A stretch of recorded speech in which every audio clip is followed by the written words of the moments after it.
അസ്സലാമു അലൈക്കും വറഹ്മത്തുള്ളാഹി വബറകാത്ത്. ഗുഡ് മോർണിംഗ്, നമസ്കാരം. എന്താ വിശേഷങ്ങൾ? എല്ലാവർക്കും സുഖല്ലേ? അപ്പൊ ഇന്ന് നമ്മൾ പറയുന്ന വിഷയം എന്താണെന്നറിയോ? പരീക്ഷണങ്ങളെ കരുതിയിരിക്കുക, പരീക്ഷണങ്ങളെ അതിജീവിക്കുക. പല രീതിയിലുള്ള പരീക്ഷണങ്ങൾ ഉണ്ടാവും.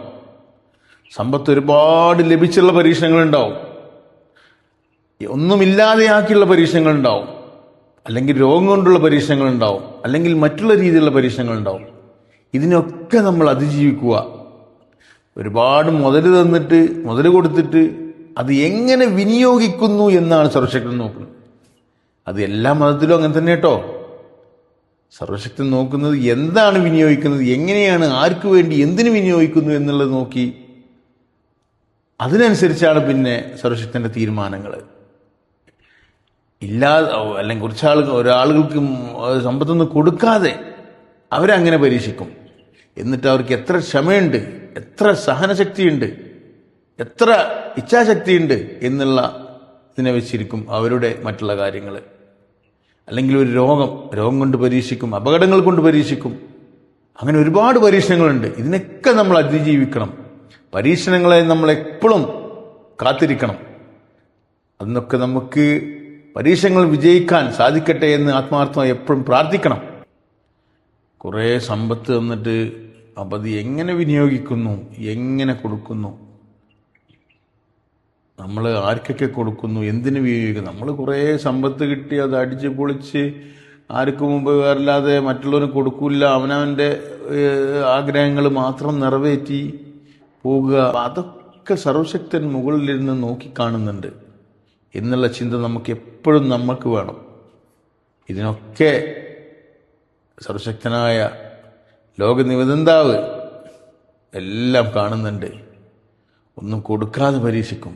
അപ്പം അതിനെ നമ്മൾ അതിജീവിക്കണം. പല രീതിയിലുള്ള കാര്യങ്ങളൊക്കെ ഇതുമായിട്ടൊക്കെ ഒരുപാട് ചർച്ച ചെയ്യാണ്ട്. പക്ഷെ നമ്മളെന്തെങ്കിലും പറഞ്ഞു കഴിഞ്ഞാൽ അപ്പം നമ്മളൊന്നും അത് മറ്റുള്ള രീതിയിൽ വ്യാഖ്യാനിക്കാതെ എന്താണിവൻ പറയുന്നത്, ഞാൻ നിങ്ങൾക്ക് നേരം വിളിക്കുമ്പോൾ പറയണെന്നതാ, എന്തെങ്കിലും നമ്മളുടെ ജീവിതത്തിൽ വന്നു പോകുന്ന കാര്യങ്ങളാണ്. അതിനെ സംബന്ധിച്ചൊരു ഉത്ബോധനം എത്തുക എന്നുള്ളതാണ്. ഒരുപാട് ആൾക്ക് പോകുമ്പോൾ പറയും, ഇവനിക്ക് എന്താ നേരം വിളിക്കുമ്പോൾ ഇത് പറയേണ്ട ആവശ്യം ഒന്നുമില്ല.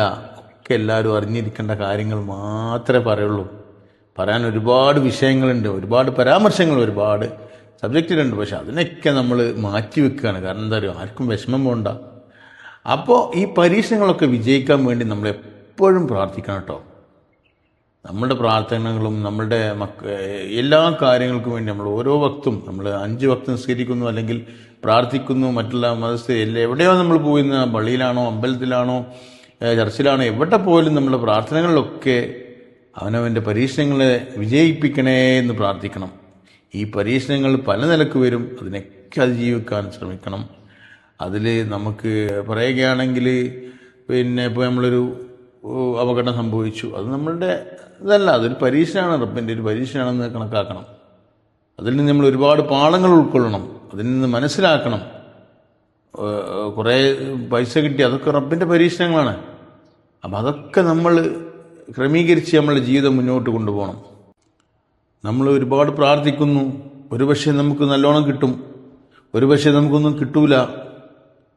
അപ്പോൾ കിട്ടുന്നവനും ഹൈറും ഷെറും തരുന്നവൻ പഠിച്ചവനാണ്, അല്ലേ? അപ്പം ഈ പിന്നെ പ്രാർത്ഥിക്കുന്നവർക്ക് നമ്മൾ കരുതും ഒറ്റയടിക്കൊക്കണം കിട്ടണമെന്നല്ല. നമ്മൾ ക്ഷമയോടെ കാത്തിരിക്കുക. ഞാൻ നാൾ പറഞ്ഞതിൻ്റെ അസ്സബുർ നുസ്ലീമാൻ, അതിൻ്റെ തന്നെയാണ് ഈ പരീക്ഷണങ്ങളും വരുന്നത്. ഇതൊക്കെ പറഞ്ഞു വരുമ്പോൾ ഒന്നാണ്, പക്ഷേ പല രീതിയിലുള്ള വ്യാഖ്യാനങ്ങളുണ്ട് ഈ കാര്യങ്ങളിലൊക്കെ. അതൊക്കെ നമ്മൾ മനസ്സിലാക്കി ജീവിതത്തിലെ ഇതൊക്കെ ഒരു ഭാഗമാക്കി മുന്നോട്ട് പോവുക എന്നാണ് എനിക്ക് ഈ വീഡിയോയിലൂടെ പറയാനുള്ളത്. അപ്പോൾ ഒന്ന് നമ്മളുടെ ഈ ഒരു വിഷയവുമായി ബന്ധപ്പെട്ട്, ടോക്കുമായി ബന്ധപ്പെട്ട് എനിക്ക് പൂർണ്ണ വീഡിയോവും അതിൻ്റെ വിശദവിവരങ്ങളും നമ്മുടെ യൂട്യൂബിലുണ്ടാവും. ഓക്കെ, അപ്പോൾ എല്ലാവർക്കും ഒരു നല്ലതിന് ആശംസിക്കാണ്. സുപ്രഭാതം. Okay, thank you.